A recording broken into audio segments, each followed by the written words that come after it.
Hello အားလုံးပဲမင်္ဂလာပါသူနေပဲဟိဒတ်နာတော်နေလေဒီနေ့ကတော့ဒီမိခွန်းဖြစ်တဲ့ကစီနေတာကိုဘယ်လိုပြောရလဲပေါ့နော်ဆိုတာလေးကိုပြောသွားမှာဖြစ်ပါတယ်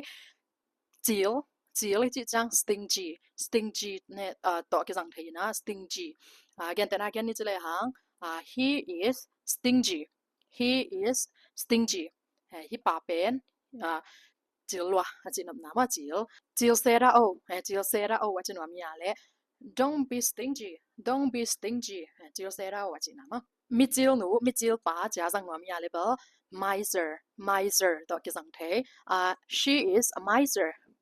ตัวนู้เป็นมิจิลนูยี่จีดันนะมาตัวนั้นก็สังเกตดีกัสซินเนี่ยเราပြောမယ်ဆိုရင် stingy နဲ့သုံးလို့ရပါတယ် stingy ပေါ့နော် stingy ဆိုတာကกัสซินနဲ့တော့ဆိုပြီးတော့မှသုံးလို့ရတယ်ဥပမာပြောမယ်ဆိုရင် he is stingy he is stingy